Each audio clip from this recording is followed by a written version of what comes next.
Alright, so I just wanted to make one final video just to show uh the progress. Obviously, the last video I made was 1 month ago, and I have to say there's a significant difference between month 1 and month 2. So I pretty much kept the record through video of the pain, the soreness, the constant irritation, itching in my previous videos. And that was basically an overall general explanation of what someone that is just getting this injury or is about to have surgery, whatever the case, is going to go through. And trust me, month 1, I'm not going to be the type to sugarcoat and say you could bear through it and whatnot, which you could bear through it. That wrong choice of words, but it's just not going to be as easy as everybody may be trying to say it. Just make sure you take your oxycodone, or if you're not a pill person, just make sure you don't move too much. That's the first thing. Cause me, I made the mistake. I walked as soon as I was done with the surgery. I walked the first day, and then every day after that. Excuse me, and I didn't have to. I just chose to because I can't stay still. I prefer to be on the move. But it's definitely best to keep it elevated. Take some type of pain medication. If it's not oxycodone, Tylenol, or something in that effect. So that was in the first month. Gradually, I'll say after my first session, they took out my sutures, right? So the first session, first not physical therapy, it was my first session at the doctor, like basically a checkup, is always going to be to take out your sutures, because in about 2 weeks, it should be healed enough where you can take it out. So they took it out, but it was still, fresh, very fresh. So they put a bandage on it, boom, right? And then another 2 weeks later, it healed enough to take off the bandage. And, I was able to not scrub it because it was still,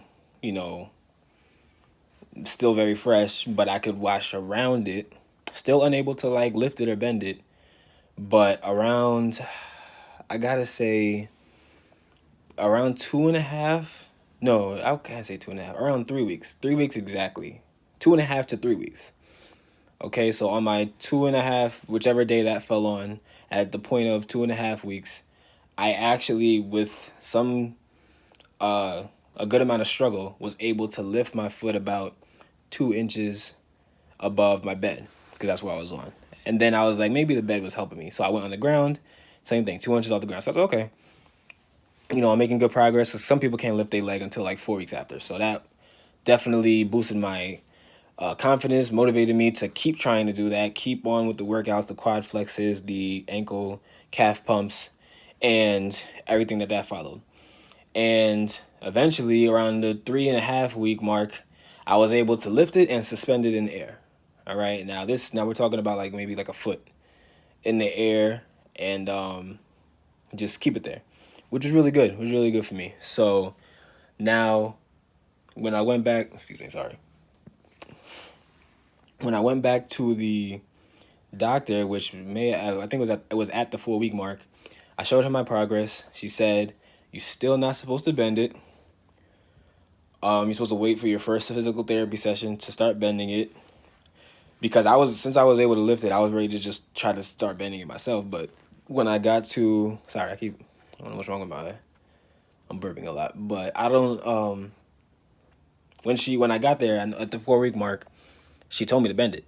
And I tried and I couldn't. So obviously she's saying don't try to bend it because you could hurt yourself. And two, because you most likely won't be able to. So now you're going to end up doing something wrong and, maybe cause more harm than good.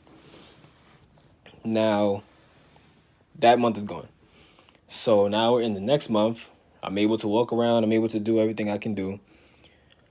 My first physical therapy session, he always had a instrument that allowed you to, when you bent your leg, it was able to, it was, how should I put it? I'm not sure the terminology, but it was basically able to bend with my leg, and it had a measurement. So obviously the angle would increase or decrease depending on how I bent my leg or how much I could bend my leg.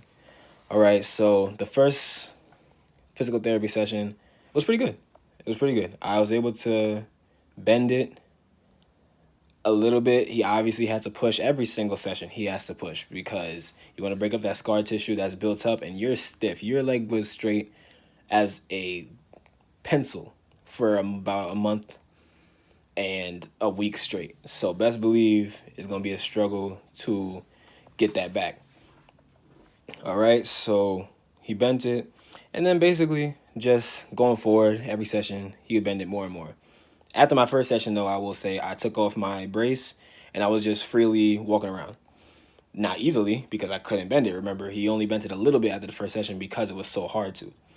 And but I still took off my brace because I have to get used to trying to walk normally again, regardless. And it was extremely difficult. You know what I mean? Like everybody has been saying in the videos all over YouTube, it really is like learning how to walk again, which is a crazy feeling to go from not being able to control it to being able to bend it, put pressure on it, and just gain full function. So that was that. I was able to walk around without it, and then just every day I was just getting better and better. Still doing my home workouts. I couldn't go to the gym obviously because I don't want to hurt myself. You never know. You could say that you're not gonna do any leg workouts, but me, I just want to be safe than sorry. Let me just stay away from the gym until I'm comfortable. And I still haven't been to the gym yet. I work out at home. I've been working out at home, but I can go, especially how I'm feeling now. All right, so I just want to let everybody know that if you're going through this, if you're going to go through this, it's not gonna be that bad.